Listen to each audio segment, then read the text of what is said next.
Salam cerdas, salam rahayu. Terima kasih matur sembah nuwun buat semuanya. Pada kesempatan kali ini kita masih akan membahas tentang sosok misterius yaitu Sang Satrio Piningit. Kita akan mencoba menggambarkan kehidupan beliau, perjalanan hidup beliau dalam menemukan jiwa kesatria ataupun menemukan jati diri beliau. Di saat orang-orang yang digembleng wadahnya, yang ditata wadahnya dalam menemukan energi diri, tentunya sosok-sosok ini melalui berbagai rintangan ataupun cobaan dalam hidupnya.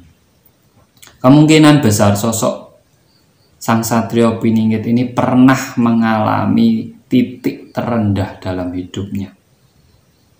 Karena orang-orang yang sudah mencapai titik paling rendah dalam hidupnya, dia akan kembali naik. Justru di titik terendah itulah biasanya kesadaran diri itu muncul. Karena ada dua versi. Di saat orang mencapai titik terendah, satu putus asa dan dua kembali dengan semangat yang tinggi. Kembali berjuang, kembali memperjuangkan hidupnya. Karena biasanya putus asa ataupun lemahnya semangat ini di saat titik terendah itu bisa terjadi. Dan bisa juga sebaliknya, di saat orang di titik terendah dan mendapatkan berbagai hinaan dan cacian dari orang-orang lain, justru di sini bisa menjadi sugesti dalam dirinya ataupun semangat dalam dirinya untuk kembali ke ranah yang lebih tinggi, kembali dengan semangat hidup yang baru, kembali dengan niat, tekad, dan perjuangan yang luar biasa. Dan pastinya sosok-sosok Satrio Piningit ini adalah orang-orang yang sudah melewati tahap ini, orang-orang yang sudah lulus di tahap ini, sehingga beliau muncul menjadi sosok kesatria yang benar-benar sudah memahami arti sebuah penderitaan, arti sebuah kesusahan hidup. Tahu gimana rasanya dicaci maki oleh orang banyak, tahu rasanya gimana tidak dianggap ataupun bahkan disisihkan oleh banyak orang.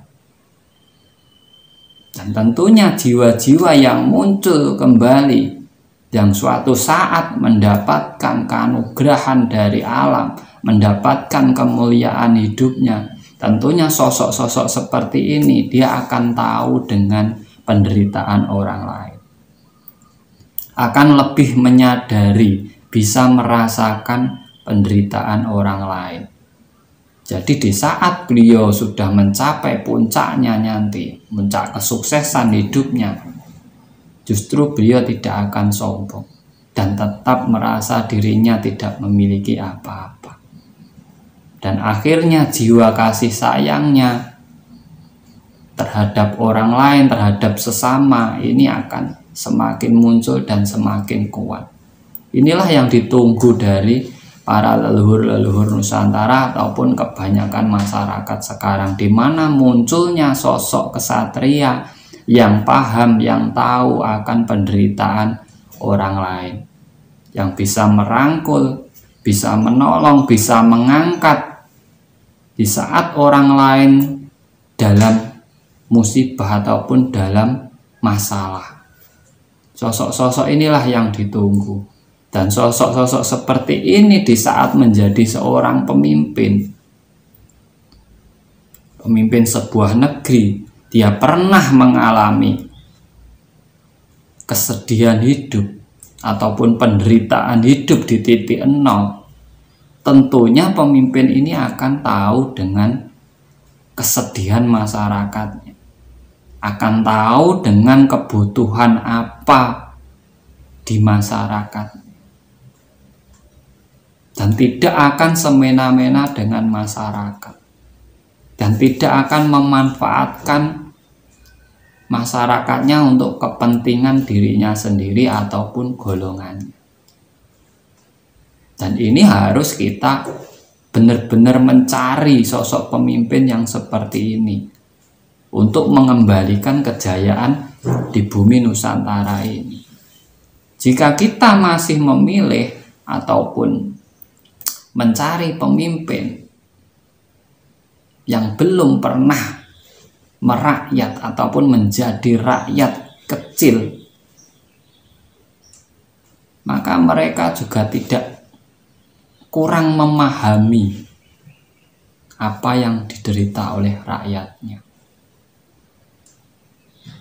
Karena kita tahu gimana di saat kita berada di titik nol dan satrio-satrio piningit yang dipilih oleh para leluhur, yang dinaungi oleh jiwa-jiwa leluhur untuk memperjuangkan kembali bumi Nusantara ini, tentunya sudah melalui berbagai tahap kehidupan,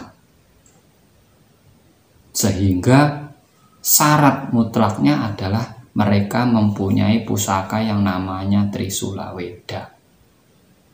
Di situ sudah adanya kebaikan-kebaikan dalam dirinya, rasa cinta kasih antara sesama, menghargai yang lainnya, merangkul seluruh perbedaan yang ada, tidak menebang pilih antara satu dengan yang lainnya, saling melengkapi, saling menutupi kesalahan satu dengan kesalahan yang lainnya. Inilah sebenarnya sosok Ratu Ade yang kita tunggu-tunggu. Sosok pemimpin yang benar-benar bisa memahami masyarakatnya dan benar-benar memiliki tujuan demi masyarakat, memperjuangkan kemakmuran masyarakat. Karena banyak pemimpin itu mereka mengungkapkannya di depan, tapi di saat mereka jadi pemimpin itu melupakan itu banyak. Makanya ini hanyalah pembelajaran bagi kita semuanya. Demi kemakmuran dan kembalinya kejayaan Nusantara, kita harus benar-benar pandai dalam memilih wakil-wakil kita ke depannya. Jadi pilihlah orang-orang ataupun kita memilih para kesatria yang benar-benar sudah pernah sengsara dalam hidupnya. Kesatria-kesatria yang lolos dari berbagai caci makian, dan satria-satria yang benar-benar pinilih, benar-benar memiliki jiwa kesatria, benar-benar memiliki kemurnian hati dan jiwa, sehingga bisa memperjuangkan kita semuanya. Semoga bermanfaat. Dari saya, apabila ada kata-kata saya yang kurang berkenan, saya mohon maaf yang sebesar-besarnya. Tetap dukung channel ini dengan like, subscribe, dan share-nya.